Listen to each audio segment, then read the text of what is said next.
Bismillahirrahmanirrahim. Assalamualaikum warahmatullahi wabarakatuh. Alhamdulillahirabbil alamin. Wassalatu wassalamu ala Rasulillah wa ala alihi wa ashabihi wa man walah, amma ba'd. Ikhwani wa akhawati fillah rahimanallahu wa iyyakum. Alhamdulillah, kita puji Allah Subhanahu wa taala yang telah memberikan kepada kita kesempatan untuk mempelajari ilmu-ilmu yang bersumber dari Al-Quran dan sabda-sabda Rasulullah Sallallahu Alaihi Wasallam. InsyaAllah pada kesempatan ini adalah pertemuan kita yang ke-6 dalam pembahasan tafsir Ibnu Katsir. InsyaAllah kita akan melanjutkan pada tafsir surat Al-Kahfi, ya. Surat Al-Kahfi, surat yang ke-18, ya. Jumlah ayatnya ada 110 ayat. InsyaAllah pertemuan ke-6 ini kita akan lanjut di ayat yang ke-17 insyaallah ta'ala.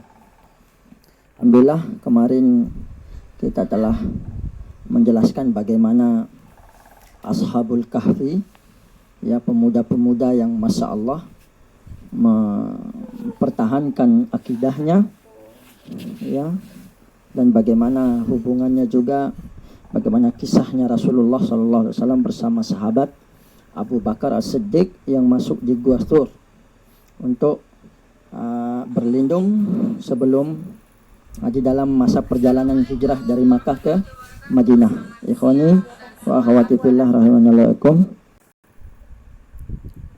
Alhamdulillah kita sudah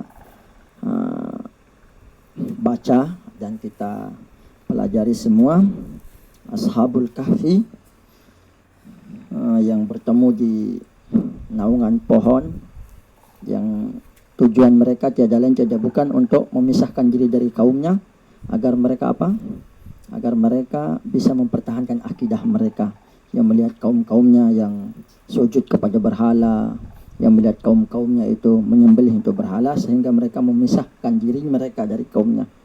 Dan di sanalah mereka bertemu, dan tujuan sama mereka, tujuan mereka sama, dan diperintahkan oleh Allah Subhanahu wa taala untuk apa?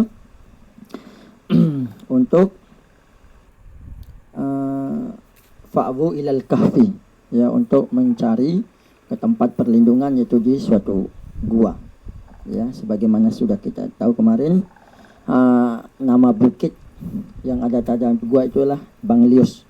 Adapun nama gua yang disebut oleh para ulama tafsir itu Haizam, gua Haizam, dan nama bukitnya adalah Bukit Banglius, serta nama anjing mereka itu artinya anjingnya namanya Hamran. Itulah penjelasan para ulama tafsir. Sekarang kita masuk ke pembahasan tentang ayat yang ke-17. Naam. A'udzu billahi minasyaitonir rajim. Bismillahirrahmanirrahim. Wa tarasyamsa idza tala'at tazawaru an kahfihim dzatal yamin wa idza gharabat taqriduhum dzatas shimal. Wa hum fi fajwatin min dzalika min ayatillah may yahdillahu fahuwal muhtadi wa may yudlil falan tajida lahu waliyyan mursyida. Insyaallah. Dan engkau akan melihat matahari ketika terbit, ya, condong dari gua mereka di sebelah kanan, ya. Dan bila matahari itu terbenam, menjauhi mereka ke sebelah kiri, sedangkan mereka berada dalam tempat yang luas di dalam gua tersebut. Ini adalah sebagian tanda kebesaran Allah. Barang siapa yang diberikan petunjuk oleh Allah, maka dialah mendapatkan petunjuk.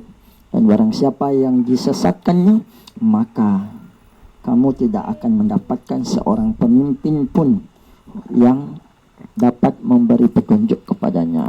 Naam. Di dalam ayat ini, ikhwani wa akhwati fillah, rahimanallahaikum, terkandung dalil yang menunjukkan bahwa pintu gua itu menghadap ke arah utara jadinya. Ya, menghadap ke arah utara. Karena Allah Subhanahu wa taala bahwa menceritakan bahwa sinar matahari pagi masuk ke dalamnya condong ke arah kanan. Ya, condong ke arah kanan. Berarti bahwa pintu gua itu menghadap ke utara. Nah, tatkala matahari, sinar matahari pagi masuk ke dalamnya berarti condong ke arah kanan. Berarti pintu gua hadap ke utara.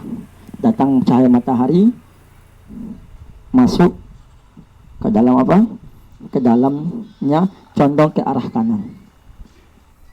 Karena matahari kan terbitnya dari sebelah timur.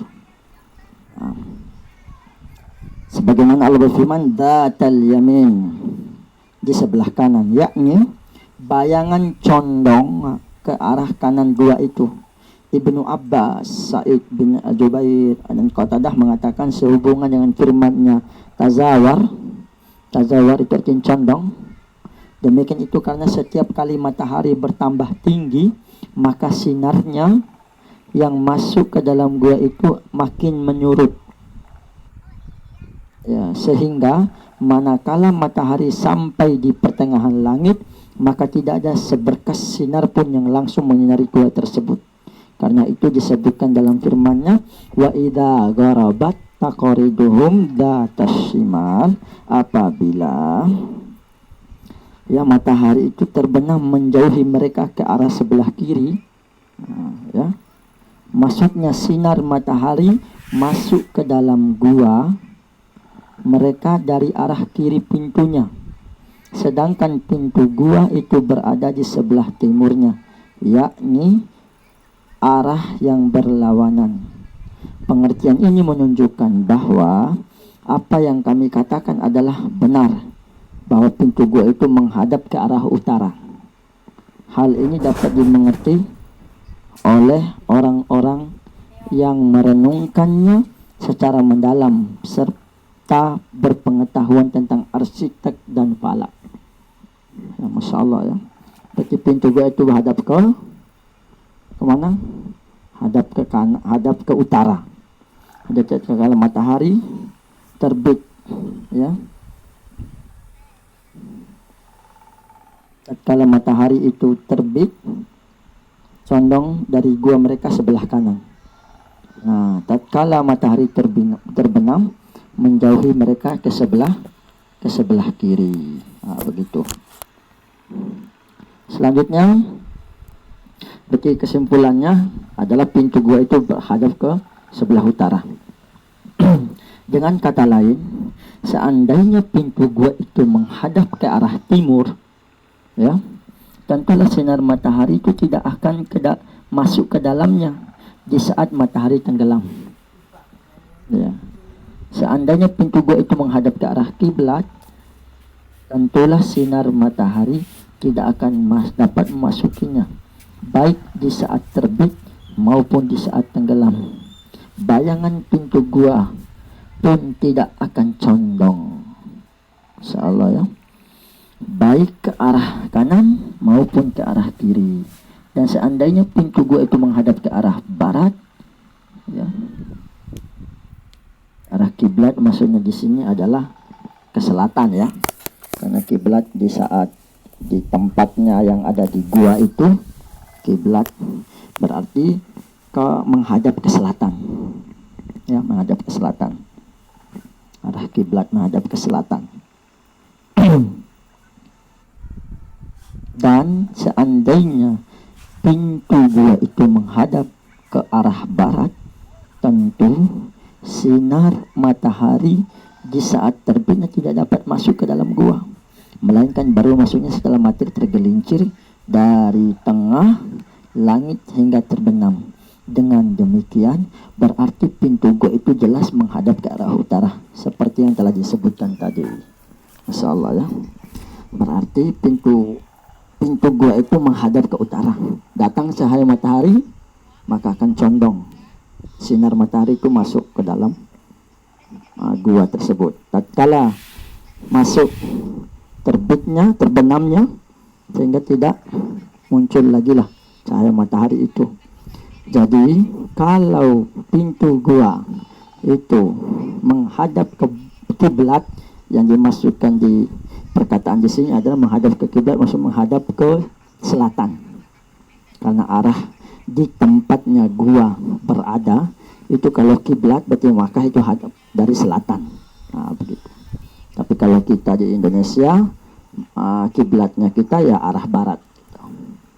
Jadi kita simpulkan dari pembahasan ini adalah ke arah utara.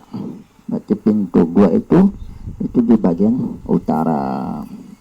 Nah, Ibnu Abbas, Mujahid dan Qatadah mengatakan sehubungan dengan firman-Nya taqriduhum, artinya menjauhi mereka, Allah Subhanahu wa taala memberitahukan kepada kita hal tersebut.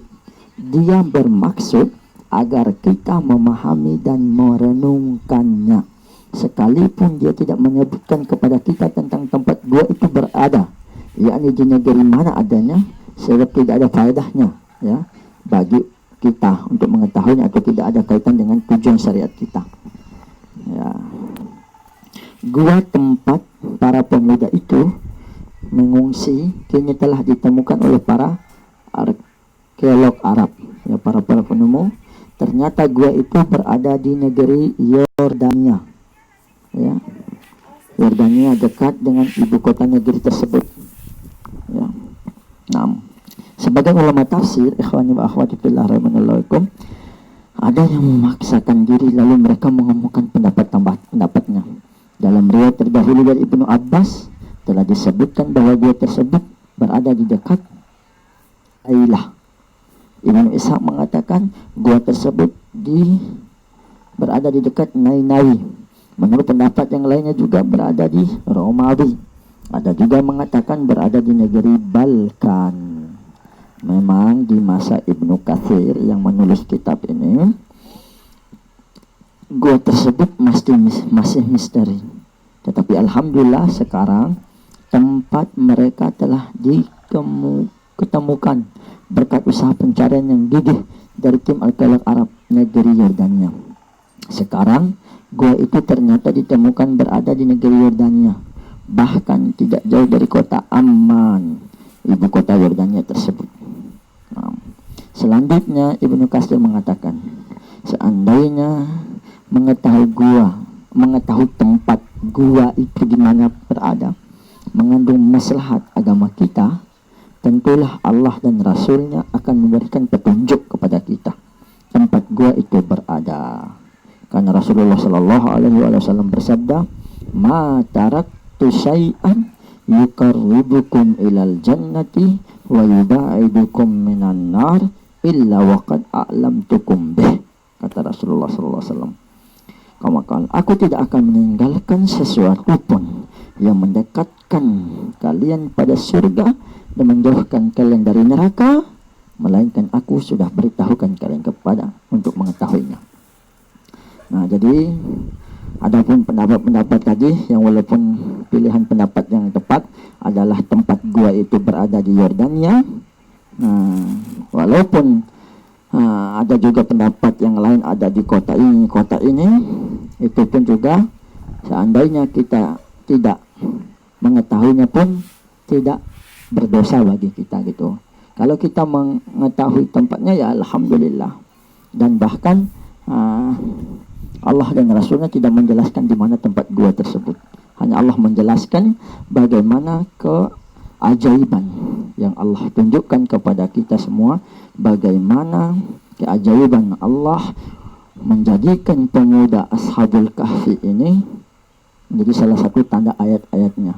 Tetapi itu tidak ada kalau dibandingkan dengan tanda-tanda Allah menciptakan langit, menciptakan bumi, bagaimana menjadikan malam dan siang, bagaimana yang tanda-tanda yang besar itu lebih unik ini tanda-tanda Allah yang luar biasa ini dibanding dengan tanda Allah yang diperlihatkan kepada kita tentang Ashabul Kahfi yang tidur berapa ratus tahun tersebut.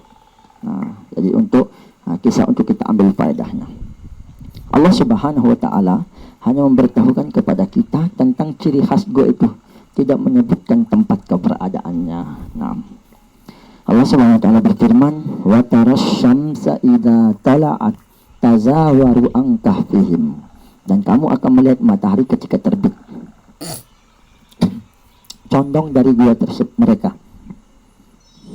Menurut Malik ibnu Zaid ibnu Aslam, makna tazawaru artinya condong, ya, condong ke sebelah kanan, datal yamin ke sebelah kanan. Wa idza gharabat, apabila telah terbit terbenam matahari itu, taqriduhum, menjauhi mereka, datas simal di sebelah kiri, wahum fi fajwah, dan sedangkan mereka berada di dalam tempat yang luas, minhum, dari kahfi tersebut, dari gua tersebut, yakni mereka berada di bagian dalam gua itu, di tempat yang luas, terhindar dari sengatan matahari. Sebab seandainya sinar matahari mengenai tubuh mereka, tentulah panasnya yang menyengat membakar tubuh dan pakaian mereka. Jadi menurut Ibnu Abbas, dalika min ayatillah, itu sebagai tanda-tanda kekuasaan Allah. Itu adalah Allah menunjukkan gua itu kepada mereka yang membuat mereka tetap hidup, sedangkan matahari dan angin masuk ke dalam gua itu agar tubuh mereka tetap utuh. Karena Allah Subhanahu wa taala berfirman, dalika min ayatillah, ini adalah tanda-tanda kekuasaan Allah taala. Kemudian Allah berfirman, man yahdillahu fahuwal muhtad, barang siapa yang diberi petunjuk oleh Allah, ya, maka dialah yang mendapatkan petunjuk. Nah, yakni Allah lah yang telah memberikan petunjuk kepada pemuda itu ke jalan yang lurus, ya, di antara kaumnya. Karena sesungguhnya orang yang diberi petunjuk oleh Allah, dialah yang akan mendapatkan petunjuk sesungguhnya. Dan sebaliknya, wa may yudlil, barang siapa yang disesatkan oleh Allah, falan tajidalahu, maka tidak ada seorang pun, ya, waliyan, seorang pemimpin atau seseorang yang bisa memberikan petunjuk kepadanya, mursyida. Nah, jadi kita simpulkan dari pembahasan ini, pertemuan kita yang ke-6 ini tentang ayat yang ke-17, Al-Kahfi itu, ya, berarti pintu gua itu berada di sebelah utara, ya, sebelah utara, sehingga tatkala terbitnya matahari, ya, cahaya matahari pagi masuk ke dalamnya, condong ke arah kanan, ya, condong ke arah kanan. Ketika terbenam, maka matahari itu terbenam menjauhi mereka dari sebelah kiri. Nah, sehingga kemudian yang selanjutnya ke arah kiblatnya gua tersebut, kalau kita sholat di gua tersebut, berarti kita menghadap ke selatan, ya, karena arah kiblatnya berarti sebagaimana dijelaskan tadi, gua atau kahfi tersebut berada di Yordania menurut pendapat yang ditemukan oleh arkeolog Arab, ya. Semoga bisa kita pahami, ikhwani wa akhwati fillah rahimanallahu wa iyyakum, dan semoga Allah Subhanahu wa taala menjadikan kita mendapatkan faedah-faedah yang luar biasa, dan sehingga Allah Subhanahu wa taala, barang siapa yang Allah berikan petunjuk, maka Allah akan dialah yang mendapatkan petunjuk yang sesungguhnya. Tapi barang siapa yang mendapatkan yang disesatkan oleh Allah, maka tidak ada seorang pun yang bisa memberikan petunjuk padanya. Semoga bermanfaat pembahasan kita pada kesempatan ini. Wassallallahu ala nabiyina Muhammad wa akhiru da'wana alhamdulillahirabbil alamin. Subhanakallahumma wa bihamdika asyhadu an la ilaha illa anta astaghfiruka wa atubu ilaik. Assalamualaikum warahmatullahi wabarakatuh.